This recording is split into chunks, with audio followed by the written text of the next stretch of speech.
Many leaders eventually arrive at a place where things must be done, but the level of competence required for that moment is not easy to find. You might be surrounded by people who have proven themselves dependable. These are individuals you trust and people whose character you respect. Yet at the same time, you are aware they aren't able to execute at the level the moment demands. Then there are those who are highly capable, politically sharp, and operationally experienced individuals who know how to get results. They have been around power, they understand systems, and they know how to navigate complex environments. But their past is messy, and their reputation carries weight for all the wrong reasons. Their names are synonymous with scandal and controversy. When pressure mounts and expectations rise, leaders are tempted to silence their better judgment. They convince themselves that ability matters more than reliability. They prioritize performance over character. This is how leaders talk themselves into risky decisions that their instincts originally warned them against. So the real question becomes, is it wise leadership to make a calculated risk on someone when your gut is already uneasy? Are you making a strategic decision, or are you simply hoping nothing blows up? Because hoping for the best is not the same as leading well.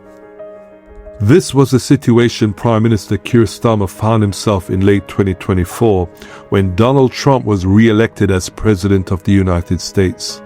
Both Starmer and then Foreign Secretary David Lammy had made scathing remarks about Trump in the past. Lammy called Trump a woman-hating, neo-Nazi sympathizing sociopath, and he called him a profound threat to the international order that has been the foundation of Western progress for so long. He also tweeted that Trump was a racist KKK and Nazi sympathizer and said Trump was no friend of Britain and declared that he was not fit to hold public office. Starmer himself had said that Trump's beliefs were repugnant and that he did not understand the words humanity and dignity. Those comments were made while both men were in opposition, when the stakes were low and they carried no responsibility for running a government. It is always easier to sound bold and uncompromising when you do not have to manage the consequences of your words. But in a digital age where nothing is forgotten and everything is searchable, words spoken cheaply can suddenly become very expensive. What once looked like moral courage can begin to look like recklessness when national interest is on the line. Also, when Starmer came into office in July 2024, he inherited an economy shaped by years of sluggish growth and persistent cost of living pressure. Public finances were strained, household budgets were tight, and confidence in political institutions were already fragile. There was intense pressure on his government to show competence, stability, and forward momentum. That reality made a strong working relationship with the US essential. Ideology had to take a backseat to economic and strategic necessity. Starmer appointed Peter Mandelson as ambassador because he was seen as a political heavyweight who knew how to operate in elite circles. Mandelson had deep connections, decades of experience, and a reputation for navigating difficult personalities and power structures. The calculation was that he could open doors and smooth tensions faster than a conventional diplomat. It was a high-risk, high-reward decision, made in a season where safe options did not feel sufficient. So who exactly is Peter Mandelson? And how does one man become, at the same time, the British government's greatest asset and its greatest liability? How can someone be intellectually formidable, politically effective, deeply connected to the highest levels of power, and yet remain persistently surrounded by controversy and distrust? It forces a deeper question about the political system itself, because Mandelson kept returning, not necessarily because his past had been resolved, but because the present moment often feels urgent.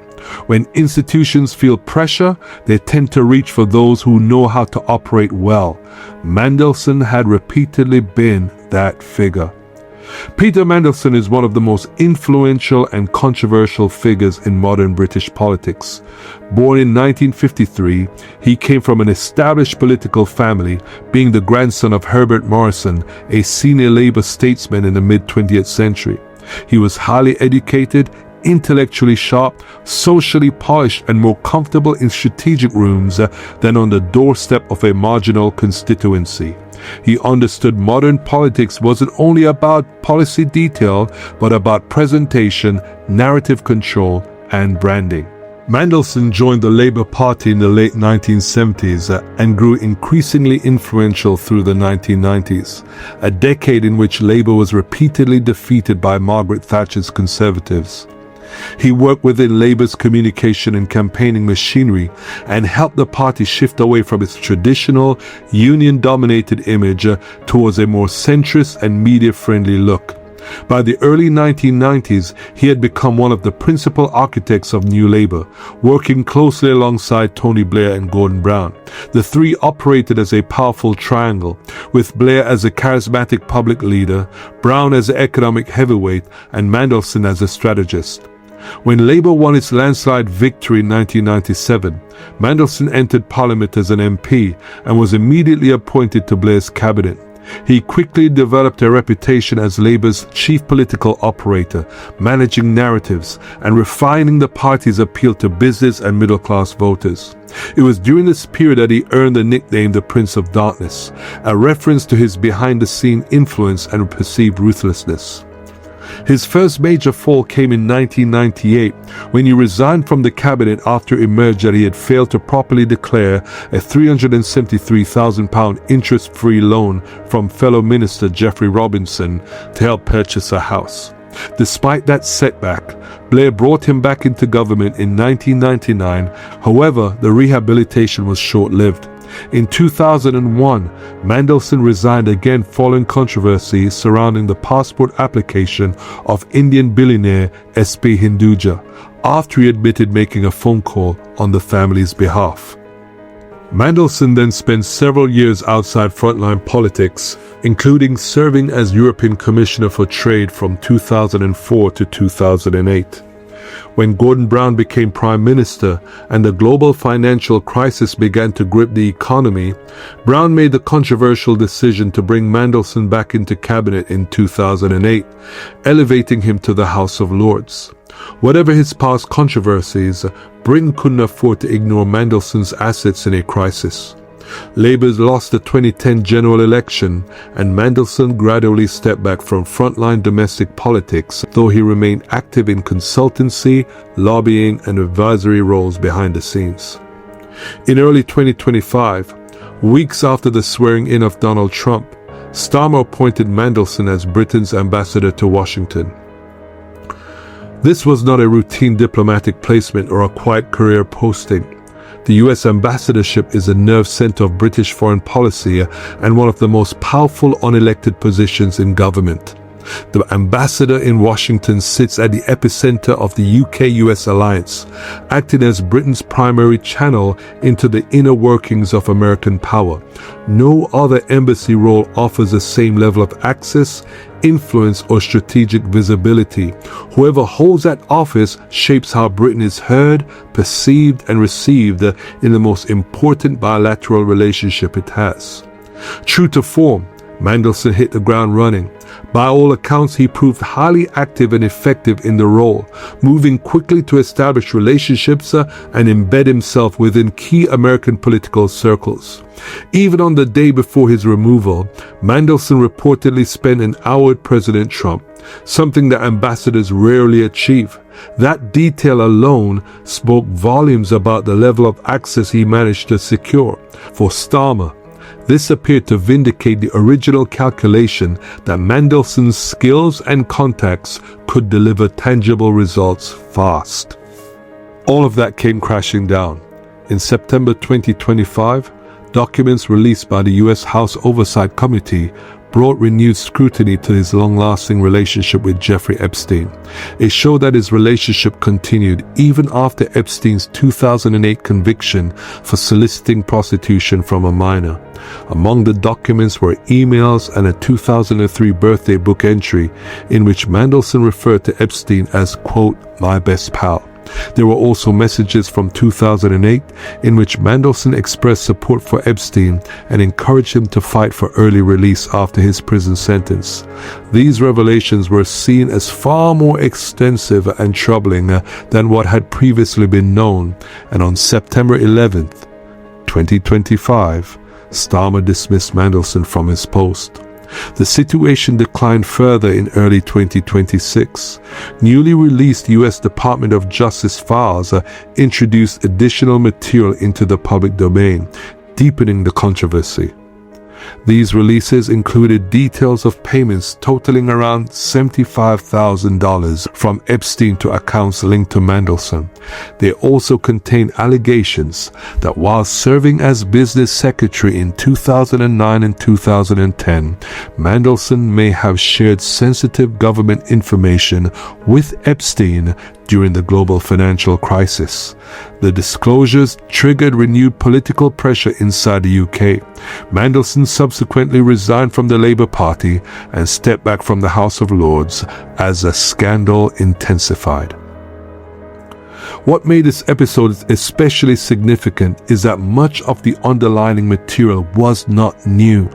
Large portions already existed in archives, court records, or past investigations, but had not been widely circulated. It was the visibility of the documents in 2025-26 and the way specific emails and financial details were pulled into the spotlight that transformed an old association into a present-day political crisis. In early February 2026, the Metropolitan Police opened an inquiry into whether Mandelson committed the offense of misconduct in public office. Officers carried out searches of properties linked to him as a part of that investigation. At the same time, U.S. lawmakers requested Mandelson's cooperation in the wider Epstein probe, suggesting he may hold what they describe as critical information about Epstein's operations. Whatever Mandelson's previous reputations for resilience was, this was a crisis of a different magnitude. Things, to put it mildly, were not looking good for good old Mandy. But this podcast isn't really about Peter Mandelson. It's about leadership, and more specifically about Keir Starmer's leadership as Prime Minister. Mandelson's story functions as a case study, not the central subject. The deeper issue is what Starmer's decision tells us about how leaders behave under pressure, and within that, there are several lessons we can learn. It never ceases to amaze me that in an age filled with highly educated and seemingly intelligent people, there is still a widespread belief that life can be neatly compartmentalized. We speak as though that each area of a person's life exists in isolation, as if what happens in one space has no bearing on what happens in another. And somehow we convince ourselves that as long as the output looks good, as long as the results are impressive, none of the private stuff really matters. We live in a culture that openly worships outcome. What matters most is productivity, numbers, growth, performance, and visible success. If the machine is running and producing, people assume everything must be fine under the hood. But scripture and real life tells us a very different story. You can do a good job and still be a mess. You can be competent and still be deeply broken. There's only so much disorder a person can carry in their private world before it begins to leak into their public one. I often think about the Titanic when people talk about compartmentalization. The ship was designed with 16 watertight compartments, built on the idea that damage in one section could be sealed off from the rest. In theory, the Titanic could survive 4 compartments flooding, but when the iceberg struck, 5 compartments were ruptured and a 6th was slightly compromised. Once the water crossed a certain threshold, it no longer mattered how well engineered the rest of the ship was. The Titanic did not sink because it had one problem. It sank because it had too many problems at once. That is exactly how life works. You can survive a weak area. You can limp along with a flaw. But where enough areas of your life are compromised, eventually something happens that pushes everything past its limit. Marriage is strained, integrity questionable, hidden addictions, unresolved bitterness, double living. Eventually the water starts spilling from one compartment into another. What you thought was sealed off suddenly shows up at work, in leadership, in temperament, in judgment, in relationships. One of the great failures of modern leadership, including in the church, is that we no longer look at people holistically. We look in fragments. We see ability and ignore character. We see gifting and excuse patterns. We see results and overlook warning signs. If someone can preach well, draw crowds, raise money, grow numbers, expand influence, we quietly downgrade the importance of who they are when no one is watching. The Apostle Paul does not think this way at all. When he writes to Timothy about leadership in 1 Timothy 3, he gives a list of qualifications that are strikingly unglamorous. There is nothing about charisma, nothing about platform presence, and nothing about being a gifted communicator or strategic genius. Almost everything centers on character. Who you are matters more than how impressive you look, and that truth runs directly against the grain of the culture we live in. Paul says leadership begins with self-governance. Before we ask whether a man can lead crowds, we must ask whether he can lead himself. Before we ask whether he can manage a church, we must ask whether he can manage a home. Before we ask whether he's impressive, we must ask whether he's trustworthy. These priorities feel almost backwards in a culture obsessed with visibility and influence.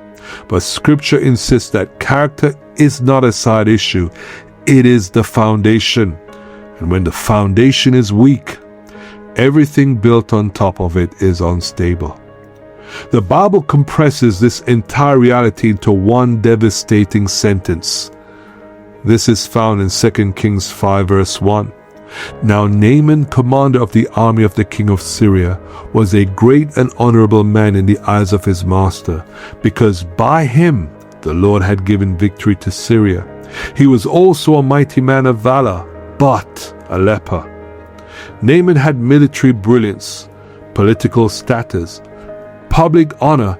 God was using his life, but he was also carrying something deadly beneath the surface. Our text doesn't deny his greatness. It refuses to ignore his disease. In the early stages, Naaman could manage both worlds. He could win battles and hide his leprosy. He could command armies and privately decline. Outward success gave the illusion that everything was under control. But leprosy is progressive by nature. What begins as contained eventually spreads. If left untreated, it does not stay in one place. It consumes the entire body. This is the same pattern in many lives today. People are gifted, talented, effective, but there is a but attached. He was a great preacher, but he was unfaithful to his wife. He was a great solicitor, but he was a narcissist. He was a great financier, but he was a drug addict. The but doesn't cancel the greatness, and neither does the greatness cancel the but. However, eventually, unless confronted, the hidden issue grows strong enough to eclipse everything. You cannot truly compartmentalize your life and remain effective forever. You may try to shield certain areas. You may convince yourself that one part of your life has nothing to do with another. But separation is temporary, not permanent. At some point, leprosy begins to infect, every area of your life. And this is where Peter Mandelson fits. For decades, he operated with remarkable brilliance, strategic insight, and political influence. Yes, there were some resignations, scandals, and humiliations, but each time he came back, somewhere along the way, it appeared he absorbed the dangerous belief that he would always come back, that he could always override the buts in his life, that his talent would forever outweigh his flaws. But there comes a point where that equation stops working. Just because you got away with something in the past doesn't mean you will always get away with it. Eventually, the unresolved areas demand payment, and right now it is safe to say that Mandelson, as a political operative, is finished. He is toast. He will never recover from this. History will not remember him as a brilliant strategist or intellectual heavyweight. It will remember him as a man whose name became inseparably linked to scandal, shame, and association with Jeffrey Epstein. That is a sobering reminder that how you live when no one is watching will eventually shape how you're remembered when everyone is watching. Secondly, making important decisions under pressure. Proverbs 25:19 says, "Confidence in an unfaithful man in a time of trouble is like a bad tooth and a foot out of joint." The key phrase in that verse is "in time of trouble."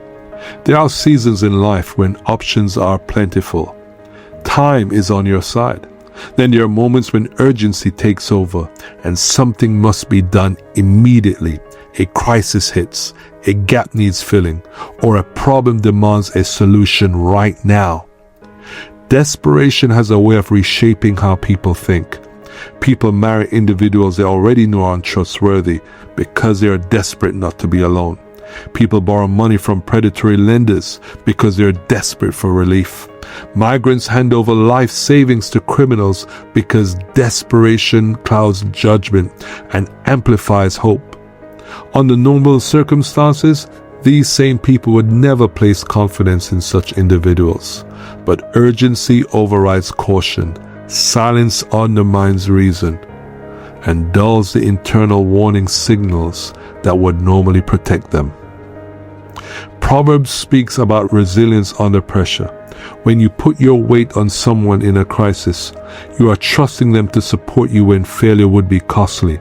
If that person is unfaithful, the outcome is painful, destabilizing, and often damaging in ways that cannot be easily undone.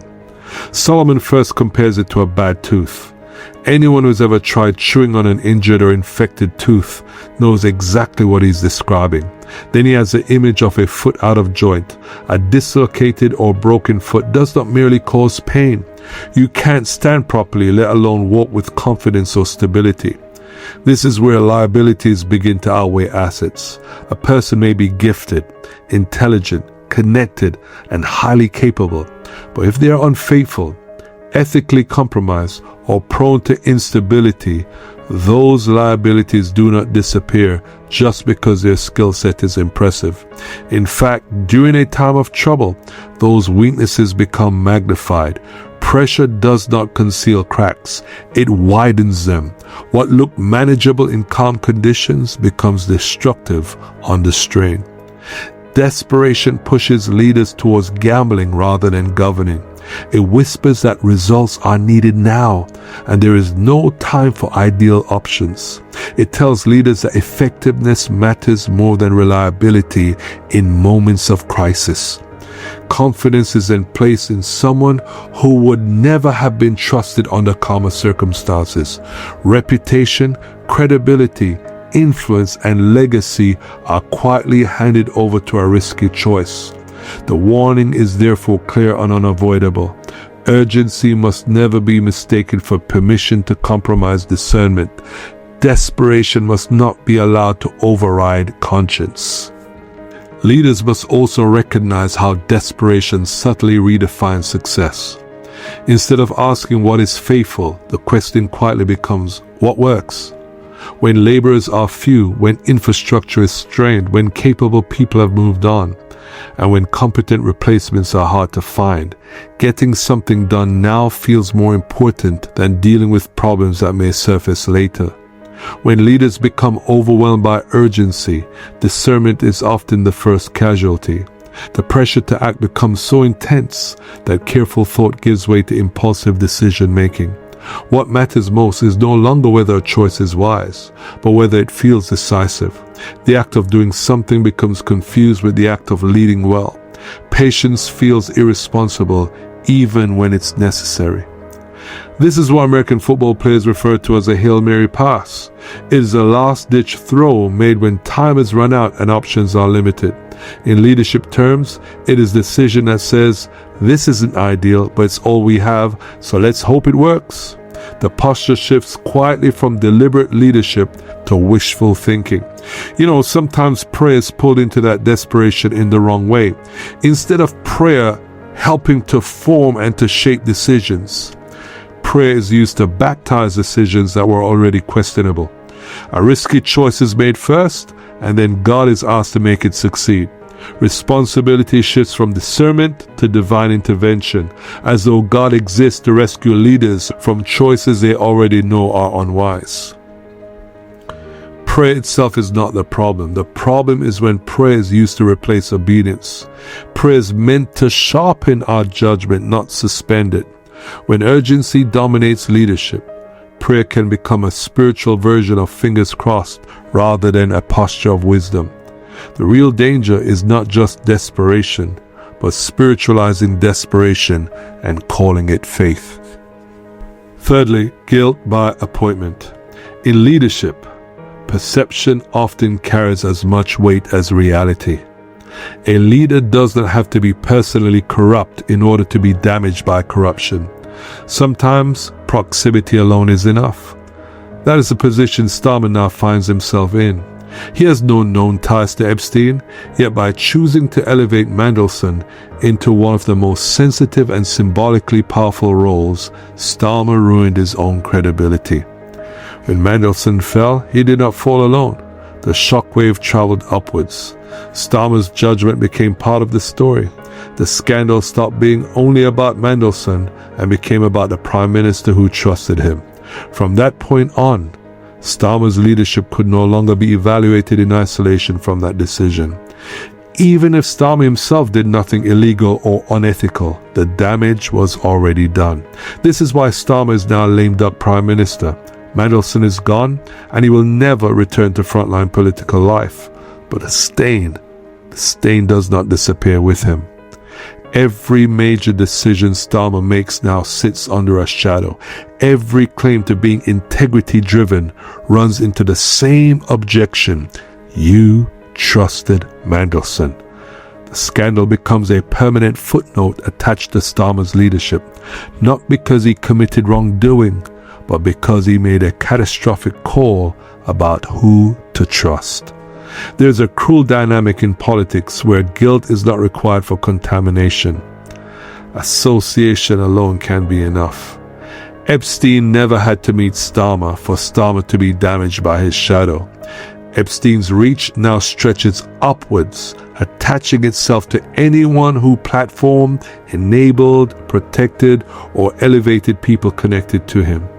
Mandelson was one of those people, and Starmer elevated Mandelson. Simple. This is how a leader becomes politically radioactive, not because they're proven corrupt, but because their judgment is viewed as dangerously flawed. Parties can survive ideological disagreements, awkward communication styles, even policy failures. What they struggle with is a leader who appears unable to distinguish between asset and liability. Once that perception sets in, the clock starts ticking. MPs, councillors, other politicians begin quietly asking whether this person can still lead them into the next election. In that sense, Mandelson's collapse has turned Starmer into a dead man walking, politically speaking. He may still occupy office. He may still pass legislation. He may still attend summits and deliver important speeches on the international stages, which he loves. The long-term question mark over his leadership now feels permanent. The bitter irony is that Starmer's career may be fatally wounded by a scandal he had no personal involvement in at all. All he did was place confidence in the wrong man at the worst possible moment. Proverbs 13 verse 20 says, "He who walks with wise men will be wise, but the companion of fools will be destroyed." The verse does not say the fool alone will be destroyed. It says the companion of fools will be destroyed.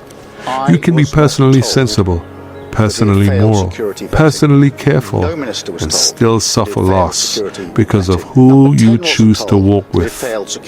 Destruction does not always come because you became foolish. Sometimes it comes because you stayed close to foolishness. Companionship carries consequence, and leadership, whether in politics, in church, or anywhere else, lives or dies on that truth.